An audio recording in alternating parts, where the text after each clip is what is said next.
দেখতে পাচ্ছেন একটি খুবই সুন্দর একটি নদী। নদীটা দেখার জন্য আমি চলে আসছি রংপুরের বদরগঞ্জ। এটি হচ্ছে যমুনাশ্বরী নদী। তো এই পাশে দেখতে পাচ্ছেন নদীটা যে এই জায়গায় এসে মিশেছে, হ্যাঁ। আর এই যে এই পাশে নদী, এই নদীটা পুরাপুরি চলে গেছে আপনার ওই পাশ। তাহলে জাস্ট এই নদীটা যদি এই পাশ থেকে এই জায়গায় আসে এবং এই যে দেখতে পাচ্ছেন এই পাশে লাগছে, আর এই পাশের যে নদীটা, এই যে সূর্যটা দেখতে পাচ্ছেন, এই সূর্যটা এই নদীটা এসে এই ভাগে লাগছে। আমি এখন মোবাইলটা যে স্ট্যান্ডে রাখছি, এটা হচ্ছে আপনার তিন নদীর একটা মোহনা, হ্যাঁ।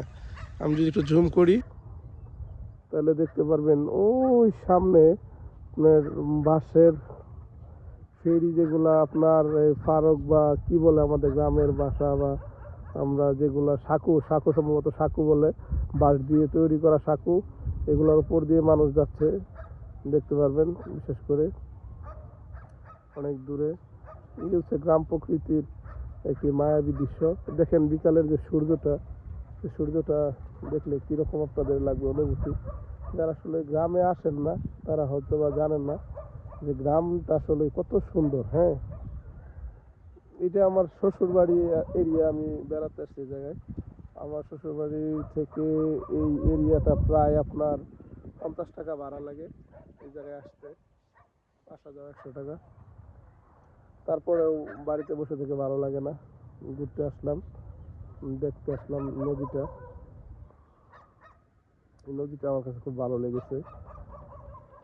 এই জায়গায় খুব সুন্দর একটা পরিবেশ, খুবই ভালো লেগেছে। তো আসলে ভিডিওতে এরকম কিছু কথা বলার নেই। ভিডিওটি ভালো লাগলে কি লাইক দিবেন। ওই পাশে দেখতে পাচ্ছেন পানি পড়তেছে, এদিকে একটা ব্রিজ হচ্ছে। এই জায়গায় আগে ব্রিজ ছিল না, আগে মানুষ নৌকা দিয়ে পারাপার হতো, যার জন্য 5 টাকা করে 10 টাকা করে দিতে হতো। এখন আপাতত এই জায়গায় একটা ব্রিজ তৈরি হচ্ছে। ধন্যবাদ।